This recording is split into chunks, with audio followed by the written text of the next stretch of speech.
Germany में हाल ही में Christmas market में हुए हादसे में एक 9 साल के बच्चे की भी जान चली गई। कौन जानता था कि छोटी सी उम्र में लोगों की मदद करने वाला बच्चा, फायर ब्रिगेड ऑर्गेनाइजेशन में शामिल होने वाला बच्चा कभी क्रिसमस मार्केट से वापस नहीं लौटेगा। जर्मनी में शुक्रवार को मार्केट में एक शख्स तेजी से गाड़ी लेकर घुस गया और उसने दर्जनों लोगों को कुचल दिया।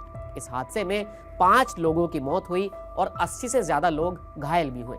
जिन 5 लोगों की इस हादसे में मौत हुई उसमें शामिल एक 9 साल का बच्चा भी था। रिपोर्ट्स के मुताबिक सऊदी के एक शख्स ने तेज रफ्तार गाड़ी लोगों की भीड़ से खचाखच भरी हुई मार्केट में चलाई और पूरी स्ट्रीट में लोगों की अफरा तफरी मच गई। पुलिस ने फौरन एक्शन लेते हुए आरोपी को गिरफ्तार भी कर लिया। इस घटना में मारे गए बच्चे को श्रद्धांजलि दी गई। क्रिसमस मार्केट में शुक्रवार शाम मैकडैमर्ग में हुए हादसे में आंद्रे ग्लिसनर की मौत हो गई थी। अपने 9 साल के बच्चे को खोने के बाद आंद्रे की मां ने सोशल मीडिया पर पोस्ट कर अपने बेटे को याद करते हुए कहा कि मेरा छोटा टेडी बियर वो हमेशा हमारे दिलों में जिंदा रहेगा। आंद्रे ने किसी का कभी बुरा नहीं किया था, वो हमारे साथ सिर्फ 9 साल रहा। तुम्हें ही क्यों हमें छोड़कर जाना पड़ा। अब तुम दादा दादी के साथ जन्नत में हो, तुम हमेशा हमारे दिलों में रहोगे। इस घटना में 9 साल के बच्चे के अलावा 45 साल, 52 साल, 67 साल और 75 साल की 4 महिलाओं की भी मौत हुई है। वारले इलाके में आंद्रे बच्चों की फायर ब्रिगेड ग्रुप का हिस्सा था। बच्चों की फायर ब्रिगेड एक यूथ संगठन है जो फायर ब्रिगेड में दिलचस्पी रखने वाले 6 से 12 साल की उम्र के बच्चों के लिए खोला गया है।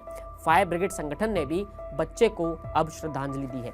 फायर ब्रिगेड संगठन की ओर से कहा गया है कि हमारी संवेदनाएं आंद्रे के परिवार के साथ हैं। हम भी इस मुश्किल घड़ी में उनकी मदद करना चाहते हैं। साथ ही इस मुश्किल समय में आंद्रे के परिवार की मदद करने के लिए एक ऑनलाइन फंड रेजर का इस्तेमाल किया गया और अब तक 53 लाख रुपए की राशि जुटाई गई है। शुक्रवार को हुए हमले में कम से कम 80 लोग घायल हो गए, जिनमें से कुछ की हालत गंभीर बनी हुई है।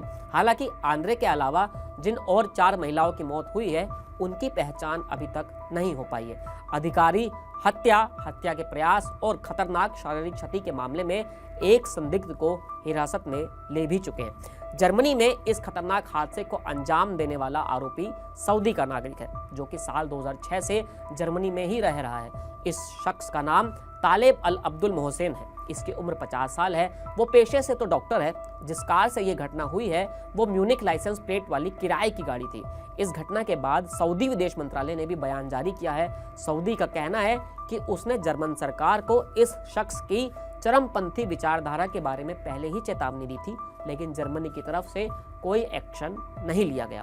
साथ ही सऊदी अरब के विदेश मंत्रालय ने इस घटना की निंदा की है और मरने वाले परिवार वालों के साथ खड़े होने की बात कही है। लेकिन इस घटना को आखिर अंजाम कैसे दिया गया और आखिर इसके पीछे के कारण क्या थे, उसकी जांच अभी भी चल रही है। फिलहाल इस वीडियो में इतना ही। फिर मिलेंगे नए वीडियो के साथ। शुक्रिया।